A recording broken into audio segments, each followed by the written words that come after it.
The courtroom in Providence is usually a place of routine. Parking tickets, traffic violations, small fines. But when Judge Frank Caprio takes the bench, something extraordinary often happens. His court is not just about the law. It is about people, their struggles, their lives, and sometimes even their pain. On this day, a woman named Jacqueline stood before him.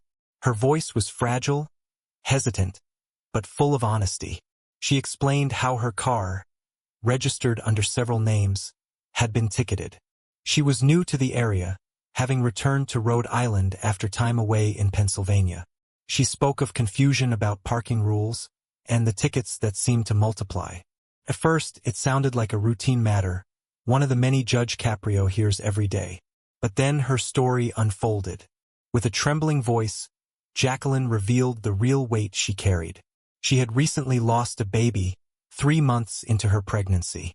The heartbreak still clung to her, fresh and raw. Her only daughter, now 17, had begged for years for a sibling.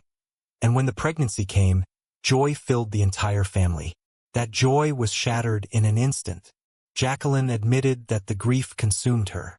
She could barely face the walls of her home, where memories of what could have been pressed down on her spirit. Friends had stayed by her side, fearing for her well-being, afraid of what she might do in the darkness of her depression. Even her daughter, after visiting from Florida, had confided to Jacqueline's friend that she feared leaving her mother alone. And yet, despite her own despair, Jacqueline stood in court not just for herself, but also for her friends. She explained that her friends had been with her during her most painful days, helping her survive the unbearable. And so, when they too received tickets while visiting her, she promised she would take responsibility for them. "They were there for me," she said, "and I will be there for them." The courtroom grew still. Judge Caprio, known for his fairness, leaned forward, listening with the kind of attention that few judges ever show.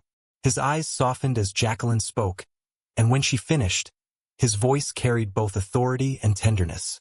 "Your story is very moving," he said gently. "I think all of us have a great deal of understanding and sympathy for you." Normally, Judge Caprio explained, the fines, originally over $400, would be reduced to $200. That was standard. That was justice. But something in Jacqueline's story reached beyond the limits of ordinary procedure. He admitted that he could not, in good conscience, simply treat this case like any other. And here is where Judge Frank Caprio's unique quality shone through. His compassion, coupled with his belief in humanity. For years, his court has not only been a place where the law is upheld, but where kindness often finds a way to intervene. Through his television program and social media, strangers across the world had seen stories like Jacqueline's. Many of them, touched by these moments, had sent donations, writing to Judge Caprio and asking him to use their gifts to help those in need. Judge Caprio reached beneath his bench and explained that he had checks from 2 generous strangers, people Jacqueline had never met, who lived hundreds of miles away. One was from Illinois, another from Minnesota. Together, they had given $200, with a simple request: use this for someone worthy. And now, Judge Caprio knew exactly who that someone was. He told Jacqueline that, thanks to their kindness, her fines would be paid in full. Her burden, at least this one, was lifted. The courtroom, usually filled with stern rulings and quick judgments, was suddenly filled with something rare: the quiet power of human connection. Jacqueline's eyes welled with tears, and Judge Caprio stood, walking down from his bench. "I'm going to give you a hug," he said warmly. This moment wasn't just about parking tickets. It was about humanity. It was about a judge who believed that behind every case number, there is a human story, often one of pain, resilience, and hope. Judge Frank Caprio's qualities were on full display that day. His empathy, his fairness, his humility, and his deep belief that the law should serve people, not crush them.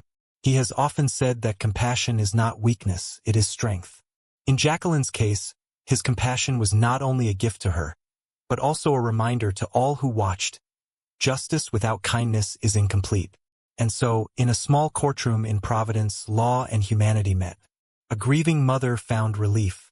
2 strangers' generosity found purpose. And once again, Judge Frank Caprio showed the world that sometimes the greatest power of a judge is not in punishment, but in mercy.